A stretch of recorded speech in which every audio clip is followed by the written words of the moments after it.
Chris? Alright, I'm going to go ahead and get started.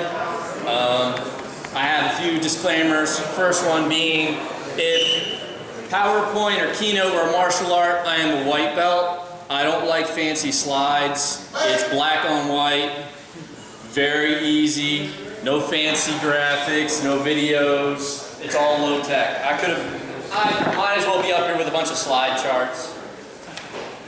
So my name is Christopher Witter. I'm going to talk about enterprise packet capture. A little bit about myself. I happen to straddle the wire in my day job. I do disk forensics and network forensics. I happen to like them both almost equally as much. In my environment, I manage 2 hubs. So I tend to favor the network-based forensics because I have a much wider net. If I find one thing, I can now look for it over a 60,000 user base and maybe find 8, 10, 15, 20, 2 other people doing the same nefarious activities, the same emails that came through. So I'm going to tell you how to build your own packet capture engine on the cheap. So first disclaimer, I'm not a lawyer. I don't claim to be one. I don't play one on the internet. One of the big things about packet capture is personal information. By having the packets, you have everything. And you're going to hear me reiterate, the proof is in the packet. We can always go back to disk if we don't have the key for encryption to break those packets so we could actually look and see what was done. But if we have the packet, eventually we could probably get to the end state and find out what was done. But the big thing to keep in mind is you have legal obligations maybe for e-discovery. Your lawyer's going to say, hey, wait a minute. You have all this information. You're capturing every single email that enters or leaves this network. That's a problem. Because if a social security number goes out, maybe a proprietary documentation, there could be issues with having access to that or controlling access to it. Who has access to these servers? 1 person, 5 people? Is it authenticated? Do we have logs? Who's doing what with that information? All right, so why capture packets? As I said, evidence. I like it for the ability to go back and see what happened. You can also use it to verify a user's response to an interview. I did not click on that link. I didn't even open the email. Well, we have evidence that says otherwise. Would you like to recant your statement? Did you click on the link? It's not going to get you in trouble. I mean, I'm okay with that. We just need to know what happened. What made you click on the link? Why did you think this was a legitimate email? Go through those motions, basically, hey, here it is, plain as day. Or if it's an insider thing, you might actually need it for actual evidence to prosecute, which is a whole other issue. But we can get attachments, web pages, emails. Network traffic analysis, I actually started in network engineering. So having the packets, I could tell, all right, 80% of the traffic on this OC12 is HTTP, okay? 20% is email. That's all of our traffic. Or we're having a slow web server issue. We could go back and verify in the packets if there's too many SYNs, FINs, resets, look at all the exact statistics of what's happening during that communication. It's good to have. Test and develop IDS rules. New ODA comes out, you happen to be one of the few individuals in the entire world that gets targeted, and you're lucky enough to actually discover it. Now you can go back and use the attack that happened to replay to replay those packets through your rules to fine-tune, to better identify that traffic. And if you have the packets, you could actually replay your entire corpus of packets using that new rule. So if you have 60 days worth of data, you could say, all right, I just want to apply this rule in Snort, go through all these packets with just this one rule for its evaluation, and see if it happened before you discovered it. Okay, so there's a lot of commercial products out there. I have experience with a few of them. I have my favorites, I have my not so favorites, but it's actually very, very easy to do on your own. Cheaply, if you can sit on a Unix shell, you could probably master it yourselves. A couple of the products out there, Wild Packets, Nixon, NetWitness, Solara Networks, and Endace. The problem with the packet capture world is everybody does something, maybe 1 or 2 things, very, very well. There is no one complete solution where, hey, they all do something very well in multiple instances. Like, oh, well, they can capture the packets very well, but I can't search them. or I can search them really well, but I can't back up the data. They all have their issues, and it's just easier, in my opinion, if you roll your own. Because it's so easy to do and very cost effective. You can spend your money on hardware versus licensing somebody's software when they're just selling you really expensive hardware and then charging you a really high licensing fee for the software that's running on there for their proprietariness, which just sometimes gets in the way. So the problem is, we have the problem which is the square hole. Every solution out there in the industry is round. So there's always a little piece that's missing where, okay, well, my requirements are 90 days of data retention. I need to be able to search those packets while I'm capturing packets. I want to be able to run, I want to be able to back that data up. Commercial solution might be able to do 2 of those. One of them might be able to only do 1. Some might be able to do all 3. But then you come up with use cases later on where, oh man, if I had this data, what I could do with it.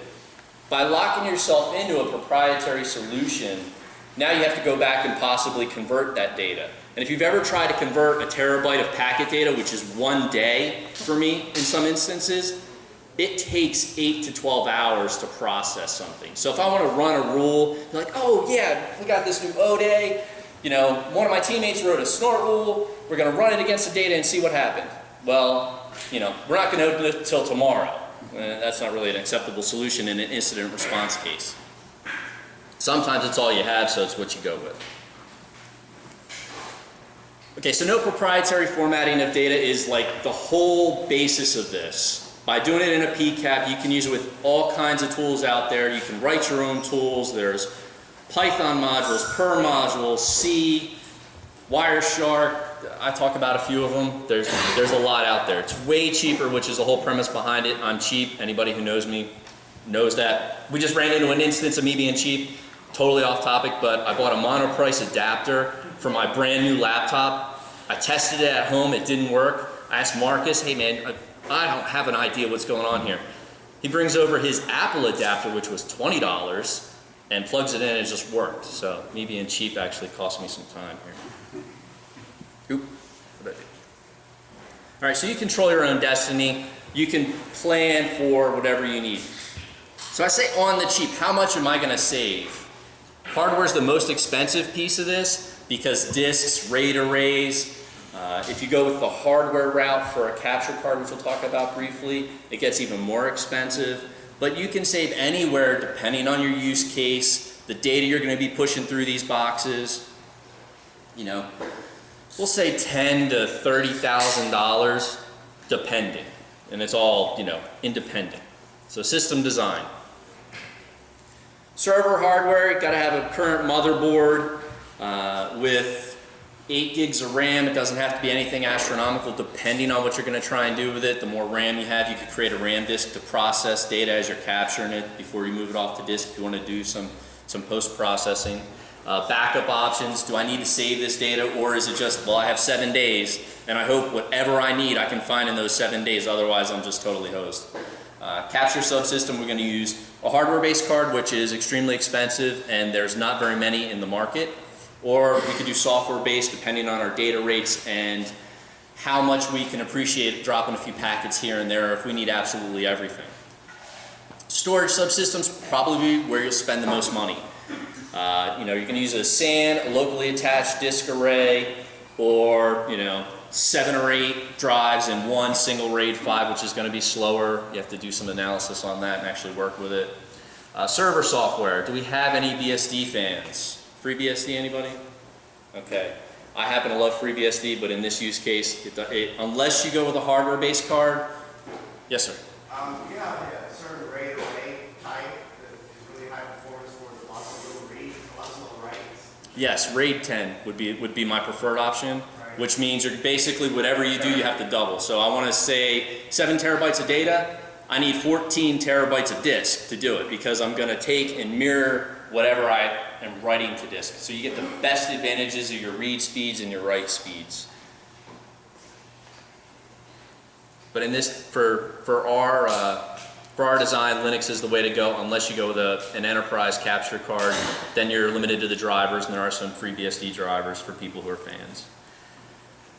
Okay, so the capture subsystem options. Hardware, there are basically And Case Technologies has actually just been recently acquired by another company, but they make a card.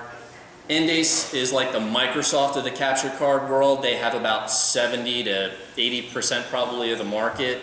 A lot of the proprietary products I mentioned early on use one of two things. It's either an Intel NIC, and they say, oh, well, it can only capture at such and such speed because they wrote their own driver, which we'll talk about when we get to the software, or they're using an Endace card and they won't tell you about it. They're going to basically charge you for the card, they upcharge you for the card, and then they just include it in their appliance, which then they support. So Endace would be the one I would prefer. It's the only one I have experience with using. When we talk about software, there are two basic options. Intel server NICs are the best NICs on the planet and have been for, I don't know, probably going on 10, 12 years. They have the most horsepower built into them, the best Linux driver out of the box. So software options, libpcap's one of them. Yes, sir? I'm sorry, I didn't interrupt the sentence, No. but so these are two separate, these are exclusive options. So does Correct. the Endace card come with packaged software? It comes with a driver. Okay. Basically, you use TCP dump. It has hooks into it where it will, I'm trying to speed up here because I'm shortening my talk a little bit. But the hardware cards, basically it's an FPGA with 64, 128 megs of flash RAM on it, and it spools all the packets coming in to the card's memory so it can get it to disk in time. That's how it doesn't drop it. It's basically buffering everything. We talk about PF ring, NTOP, and a gentleman by the name of Luca Duri out of Italy has a special driver which can do similar things with the Intel cards, a little bit of packet loss once you reach really high data rates. We're talking 800-900 megabits a second. But for 300 euros, you can get his driver and a $200 Intel NIC and save yourself versus the $5,000 Endace card and their proprietary driver. But the advantage of the hardware is it will do line rate and not drop anything, as long as you can get it to disk in time. Okay, so capture options. Best thing for hardware, if you have absolutely, I need to get 1 gig full duplex, I can't accept 1% loss, any loss at all, that's probably your best way to go. There's less interrupts on the system because it's all spooled on disk. When I say less interrupts, when a packet is coming in, the operating system has to address that incoming packet and interrupts whatever processes are taking place depending on how it's communicating with the card to transfer that packet out of the network card into memory to write it to disk. Well, if it's all spooled on a hardware card, it's sitting on that 64 meg or whatever, it's just doing big memory copies off the card using their driver onto disk. So it's doing larger transfers instead of transferring, you know, every 1500 byte frame, it might do, you know, one 64 byte chunk to write it to disk. Software options, cheap, very effective for your cost, makes it a lot easier to actually build out more boxes, maybe cheaper, to do the same job. And give you more data retention or give you more options to play with it. Cons are the cards are ridiculously expensive. $5K for a card. You could build a server to do 100 meg a second, not drop any packets for $5K probably, depending on how particular you are about the hardware you choose. So software, slower capture speeds, some packet loss, higher interrupts. If you choose to use the Luca Duri driver, that higher interrupts goes away because actually the Intel cards have built-in buffer on them, and his driver enables direct memory transfers off of the card on the disk, which makes it interrupt the processor a lot less. So it makes it more efficient for your system. Okay, so here's where you're going to spend the most money. It's the biggest deal, the storage design considerations. One, we're writing it to disk. How much traffic are we doing? Are we writing it to disk only, or after it's written to disk, do we actually want to use it? Do we want to do something with it? Do I want to run filters on it? Do I want to run a snort rule through it? Am I going to do post-processing? So if I'm just writing it to disk, well, that's easy. I just need to take all the hard drives I have, look at their sustained transfer rates, add it up, do a quick test, and assume that I'm going to be able to get that. If I need to read that data back, say I have a simultaneous capture run 24/7, and I need to go through and maybe filter out some packets, I want to look at DNS. So I want to look at DNS for the last 2 days. I write a TCP dump, use some BPF filters, put that information in there, grab those packets and send them off for analysis somewhere else. I have to be able to simultaneously read that entire corpus of data to get the information I want out of it.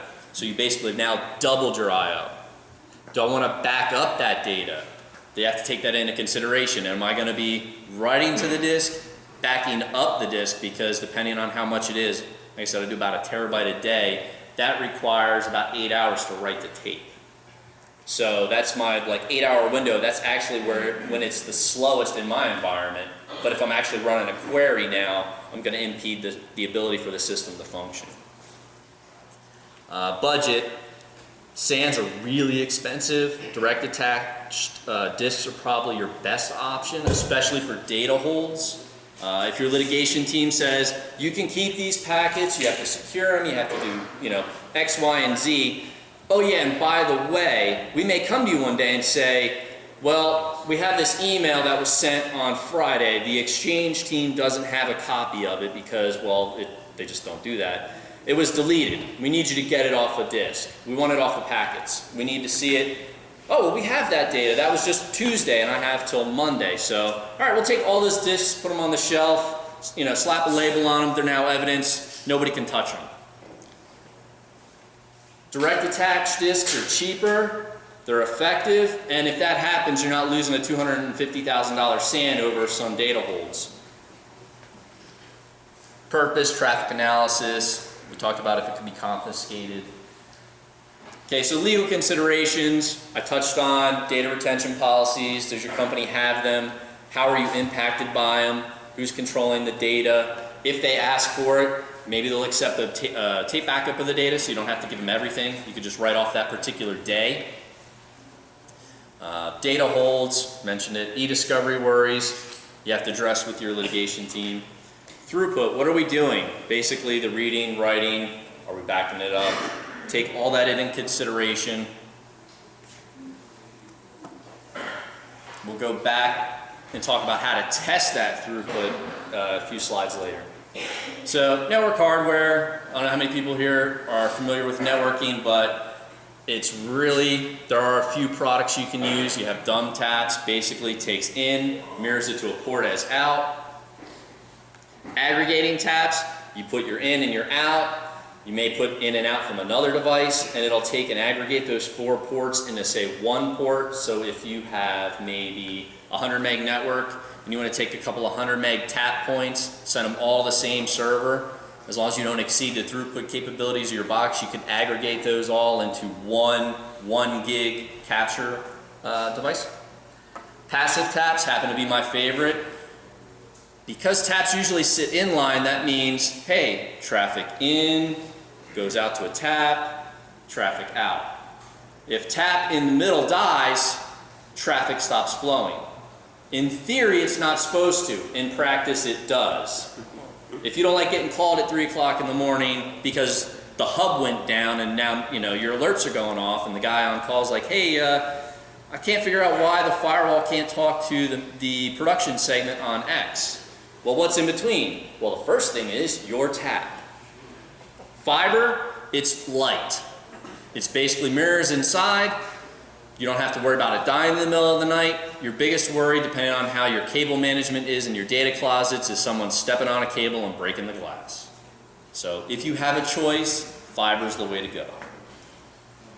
Okay, active taps, these are the ones that are also supposed to fail in a closed state, so that if they do fail, they basically make the 2 connections electrically, so you don't have to worry about losing traffic and your site's going down. Span ports, a lot of switches that are manageable and modern will support 1 to 4 span ports. That basically says you can span a VLAN or another port where you have your data coming in.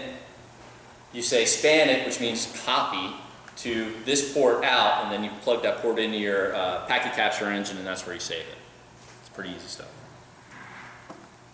Okay, so testing your solution.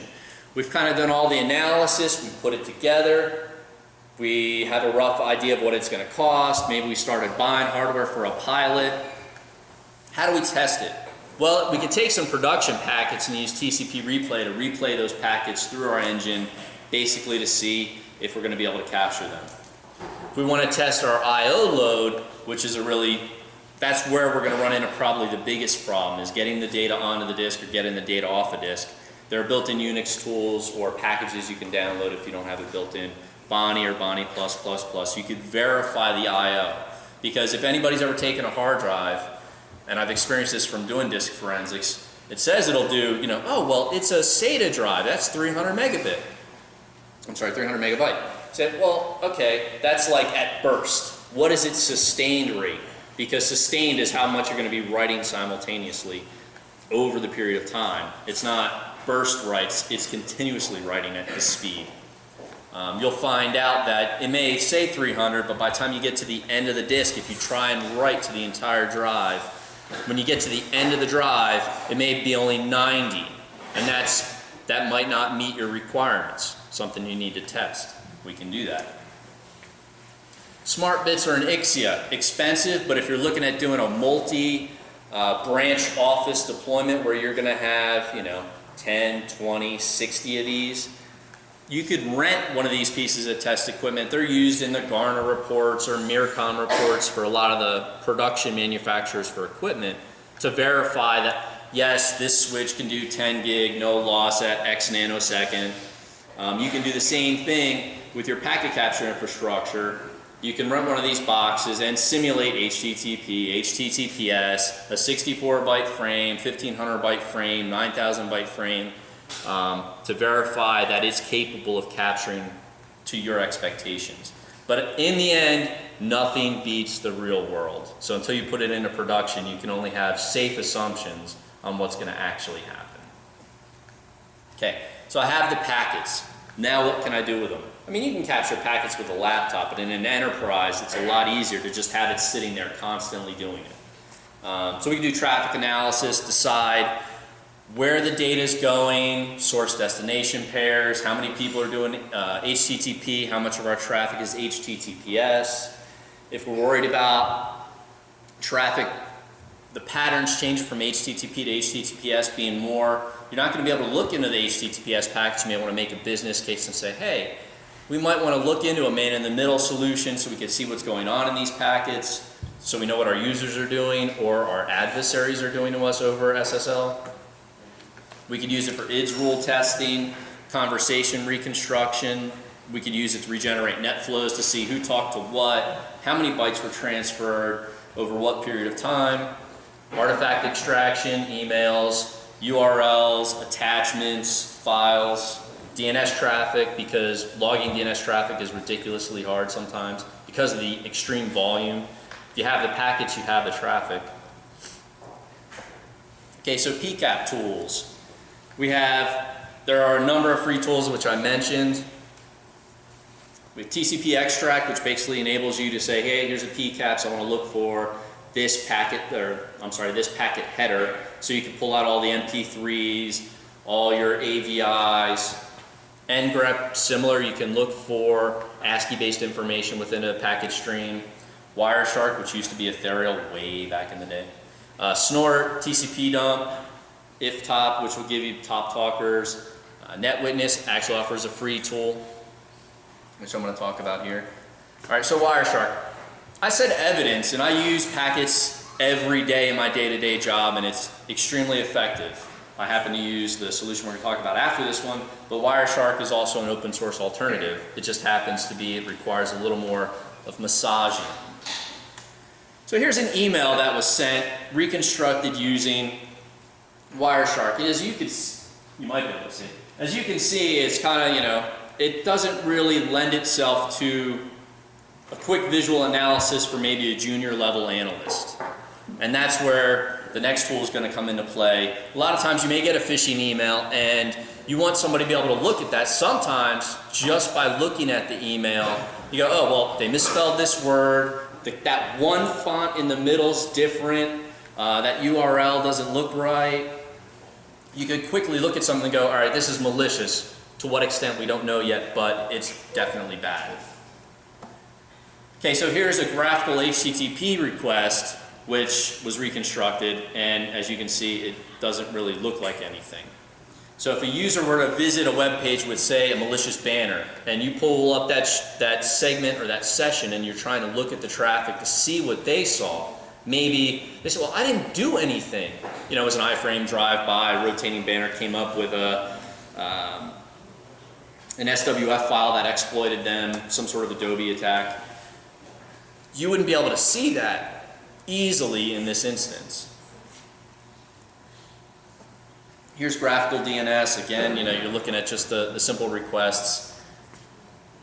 This is probably the only thing I'll jump to Wireshark for because it does it better than the NetWitness freeware tool. So I'm going to talk about NetWitness. They have a freeware tool. It's limited to 1 gig in capture size, which depending on your environment could be like 2 seconds, or it could be 2 days. Or if you carved out a whole bunch of data for a particular user, you know, it could be an entire week for them. And you have 25 basic reconstructions you can do with the freeware tool. Why do I like it so much? Well, metadata. It gives me source, destination, IP, port. It'll extract JPEGs, and it does HTML, emails, and presents it to me on a screen that says how many sessions there were, and I can pull it up quickly and easily and actually look at it. Or better yet, have a junior level analyst look at it and say, hey, we're flagging this session, somebody else needs to review it. We can simply pivot into the metadata. So I click on, show me all this user's traffic to this destination, or just show me all the traffic to this destination. And it quickly pulls up a next screen with all the sources that went to that destination. So if there was an attack and you know the URL, you can look across your enterprise or a particular user or a set of users and say, hey, how many people went there? Well, you can go through your proxy logs. Maybe that's not an option. Maybe you don't even have a proxy. You could go back and use the package to reconstruct that. The session reconstruction, we'll see simple artifact retrieval. It's literally just, oh, show me all the files. Okay, here's the files. Here's the file names. Click on one, download it. You can automatically start doing your analysis. And for people who may do malware analysis, I actually recommend downloading the freeware tool and put it in your VM where you're doing your reversing, because if it's going out to grab other artifacts, you know, secondary payload, yeah, you can get it off a disk. Yeah, maybe CaptureBat actually caught it before it was deleted and saved it for you. But you also have the packet. You could look at the header and say, hey, oh look, they're using a user agent that's totally different than anything we've ever seen. Now you can use that to go through all the packets to look for. Simple rule creation and filtering. We can take information we have when importing a capture to either exclude packets or include them. We can write simple rules like, all right, DNS, show me all the DNS that's going to 127.0.0.1, a simple beaconing command, and flag those for an alert to basically pop up when you import something. If you have a base set of rules, it'll populate everything for you. So my favorite, the metadata. This is what it looks like, pieces and parts of it, when you actually go into the user interface. But what did you just say? When commands are going to the local port, you're doing network sniffing and looking for commands on the local port? I'm sorry, can you repeat that? You said you're looking for things on 127.0.0.1.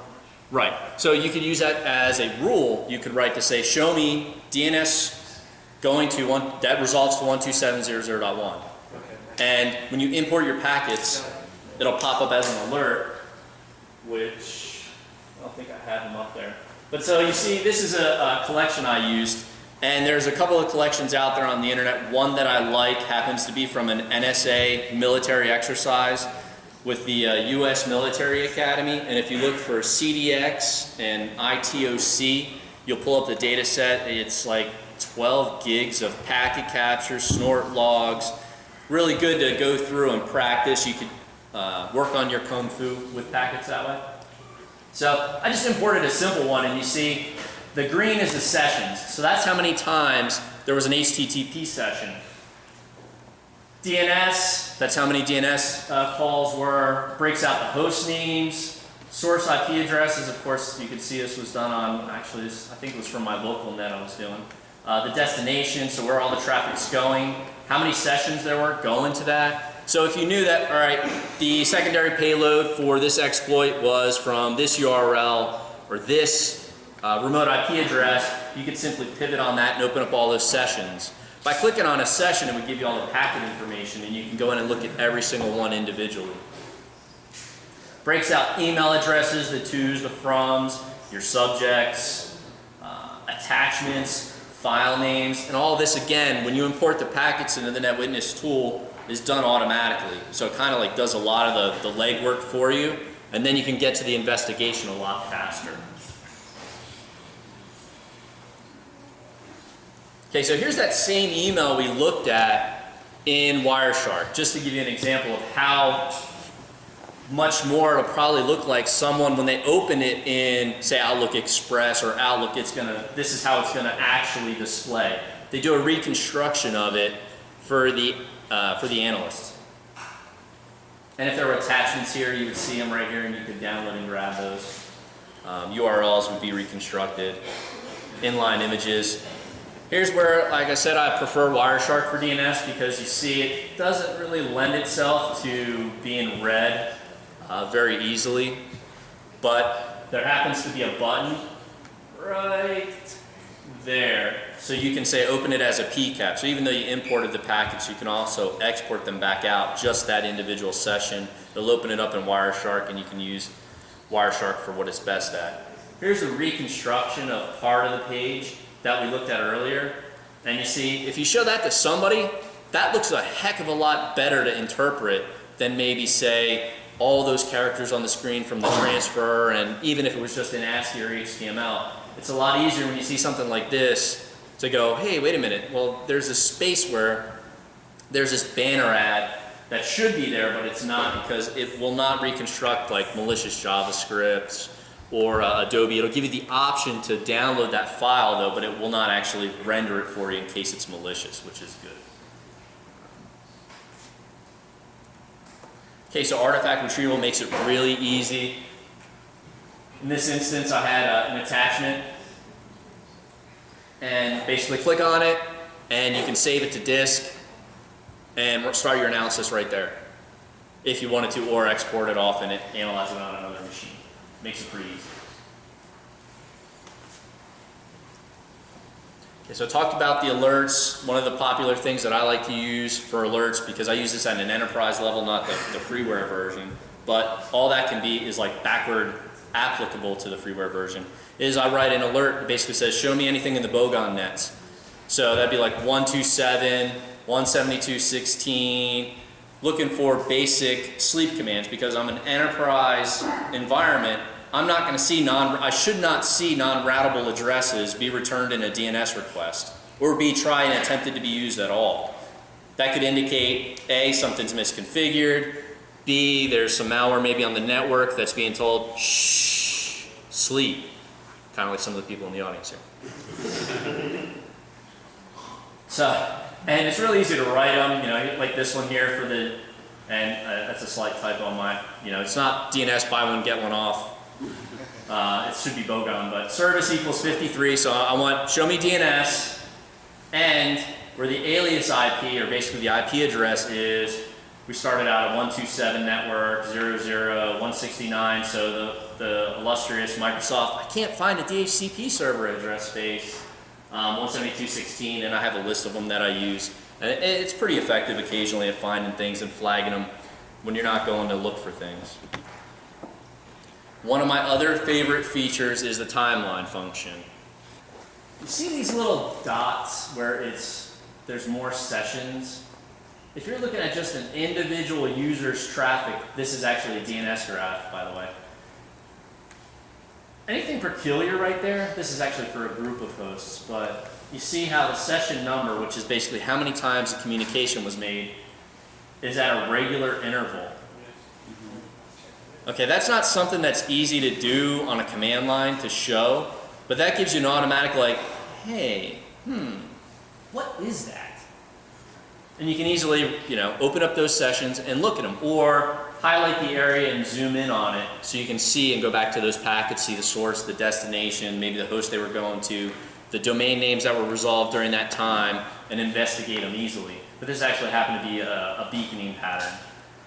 And from a statistical analysis point of view with DNS, these are off. Actually, they're not in an exact, 60 minutes or 30 minutes or whatever the time interval was. It was like 61 one time, 60 the next, 63 the next time. It was off just enough that if you're trying to show me something that's extremely repetitive, you would miss. But by looking at it visually, it's awesome. Yeah, for me at least. And that's it. Wow, I flew through that. Awesome. All right, so any questions? Wow. Oh, wait, in the back. All the way in the back first. Cool. So one of the problems I had was when I'm looking at packet dumps from an HTTP stream, that some of the web servers are decent in the data. Mm-hmm. Wireshark just doesn't do anything with it. When I use other tools, uncompress that stream so you can search the stream. Yes. Where does Wireshark do it? I was going to say, well, I'm not sure about Wireshark. You probably can save those packets off, actually export the payload, then if you wanted to, extract it with gzip. But NetWitness will automatically reconstruct it and do that for you. We'll un-gzip it, which in the slide that I had where I showed you the graphical piece, because when you say that the HTTP stream is gzip, they're actually zipping it up on the server side to save themselves bandwidth. When it gets to your client, it's unzipped automatically. NetWitness does that. Wireshark just shows you straight up, this is the packet, this is what it looked like on the wire. And you can look at it either way in NetWitness. You can see there's a reconstruction button where you click and you can say, oh, show me hex, show me ASCII, or show me a reconstruction, which will basically try and reassemble everything as best it can. Me? Go ahead, Adrian. Have you seen Network Miner?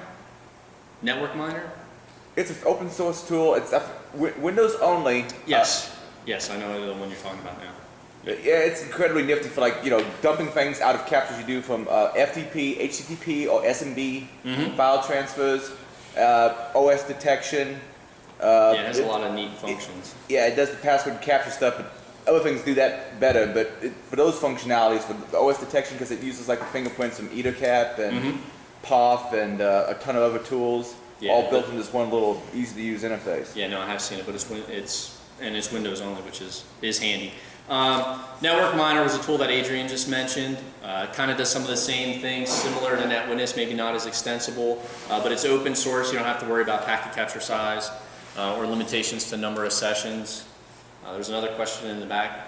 Yeah. It seems like having that traffic data stored on disk and having it all recombined would be a nice way to leverage that to be some kind of data loss prevention technology. I guess that data could be encrypted, it could zip, it might not be ASCII, binary, maybe not so easy as first thought. Right. All right, so it was mentioned that having all the packet data, maybe you could do some sort of DLP on it. And I think that's actually entirely possible, but one of the biggest problems with any DLP solution, I haven't actually implemented one, but I know many people that have, is you have to mark all the data. So you need to mark it as proprietary, confidential, and then something actually looks at it, maybe in your email stream, before it goes out, looks at all the attachments for those markings, which may be proprietary. So you would have, it's entirely doable, but you'd have to find a way that you could mark a document so that it has a unique packet string. And in that case, you could use Snort for that matter. If you're looking for a particular byte string that says, this is XYZ Acme Company proprietary, and you can see how to see that on the wire, then you could just use Snort at that point, which you could do with having the packet data anyway. DLP will also recognize signatures, so something that looks like a social security number. Right. And intellectual property, etc. But you have to do it at whatever your network speed is. Correct. That's a huge, huge problem. right. And in the enterprise instance of NetWitness, you can do that. They have what they call parsers. So they break out there. One of the things that I actually forgot to touch on when I was flying through this thing that I'd like to offer is they take and put the protocol parsing. So HTTP, we know what it looks like. SSL, we know what it looks like. If they find something they don't know what it looks like, an XORed stream, an encoded command shell, they flag that as other, okay? So you could easily just show me all the traffic from this machine we think it's infected with ZooSpot or some other advanced threat that may be doing some other sort of communication, but we can't see anything. We don't know what it's doing. It may flag, say, hey, well, there's actually, it's going over port 80 or it's going over port 443, but it's not actually SSL or legitimate HTTP traffic. It'll flag it for you, and you can easily just go, oh, show me those streams. And like I said, if you have the packets, you go back to the machine, you have one of your malware ninjas, figure out what the key is, you can take and go back and break the payload and actually see everything that was transferred. Oh, they exfiltrated data. Well, how much data? Well, we don't know how much, but this is just how much we have. And then you can see what they were exfiltrating, RAR files, documents, your company holiday party schedule, how much money was spent on booze, who knows. Any other questions? How are you actually storing the capture data? Is it just the binary PCAP format? Yes. Are you using like a hard disk or something like that? Not just dump it to PCAP. Because the problem is if you try and manipulate it at all, now when you want to go through one of those scenarios where you want to replay it in Snort or something, you need a PCAP anyway. So if you just save it in PCAP, in my professional opinion, it makes it just easier because then you can apply all kinds of things to it. You throw it into a database, you have to get it out of that database. That's additional I/O, additional storage. Databases have overhead. It's just easier, flat files. 512 meg file can be written to disk fairly easily, and if you have enough disks, it can be read off a disk in a second, or a nanosecond actually. It's ridiculously fast and easy to do. So I recommend just PCAPs. One problem you'll run into is, disk structure. Maybe you have to do it by day or something because when you get depending on how much you're trying to save, you don't want a directory with 10,000 files in it with just time and date stamps. It becomes kind of overbearing. All the way in the back. If you start with that Windows software, be careful because sometimes the drivers are adjusting the packets before you even get to them. Nice. So it was mentioned that be careful with Windows-based packet captures because the drivers may be modifying the packet, so you're not getting the true packet information. One of the nice things about network monitors, though, you can capture in Linux or some other tool, and just make a PCAP file, then dump it into there. Now, I've been having a lot of problems getting a wireless card that actually supports promiscuous mode correctly. And I do mean promiscuous mode, not monitor mode. Yeah, Angry issues when I have that discussion with people. But I have a hard time finding a wireless card that truly supports promiscuous mode. I've seen those, muck with things as far as packets, but you've seen like straight up regular Ethernet cards in Windows that mess with the packets in some major way? The wireless? No. Wireless, I've seen some issues. You've seen straight up Ethernet adapters in Windows. What kind of modifications are you talking about the packets? Well, some of them, like, for example, don't recognize VLANs. They strip that data off. Okay. So you don't see the VLAN headers, you just see a straight header. It disappears. Or it's stripped because of the frame size on the machine the driver doesn't support it or something like that. Yeah. Okay. Which could be bad. It might be worth looking at too, because you'll see like in Windows a lot of times you do local capture. Oh, never mind, I was in local capture where you have no checksum stuff. It's just the way it's capturing. But if you're doing other promiscuous type stuff, maybe that's what he's talking about. Right. Again, in an enterprise scenario, I would recommend using a TAP anyway, which is going to give you everything. If you use a span, you can run into issues with not getting the complete picture. Go ahead. Because it's a private industry in terms of your storage of your data, how do you guys determine your length of time you have stored? Unlike a government agency or facilities where they have requirements, how did you determine a proper storage time frame and keeping that data secure from other individuals in the event that you're compromised? Right, that is a big question. So the question was, how did we determine our rate or length of time for data retention? How long do we want to keep the packets and how do we secure them? So it's really hard, but we actually have kind of an indefinite storage policy right now. We're at over 120 days. We had to recycle tapes, but our ultimate goal is a year to write the packets off the tape, and then we can go back and reference them. So we can use them for an investigation. If we find out 3 months later something happened, we can go, oh, okay, well, go back to the tapes, restore those days, The problem with that scenario is you actually run into a scenario where it's better if you could keep it in line or near-term storage on disk, because, okay, a terabyte of data takes a while to write to tape. Now you have to read it back from tape or read the indexes back to restore it. It's going to take 8 hours, not 8 man hours, but 8 processing hours to restore to disk. Okay, that's 1 day. Now you need a whole week's worth of time, or you're talking months. All right, well, this has gone back to, we found it this week. Well, how long has it been going on? You have to incrementally go back through it, and it takes a ridiculous amount of time. It's just, you have to make those concessions. You know, your litigation team may have some input on that and say, hey, you know, we don't want you keeping anything. We don't keep logs any longer than 60 days or 120 days because of this. So that'll make it easier for you. And in the event they say, well, it's on tape, now it's somebody else's responsibility. Hey, we have the evidence here. You go find it. It's not my problem. I'm not paying somebody to restore tapes for, you know, the next 3-month time period. It's going to take them almost 3 months to restore, you know, or a month and a half to restore the data, depending on, you know, how well you can get it off of there. So it's a difficult business decision, but we started at 90 and we're just keep upping it. So, any other questions? Awesome.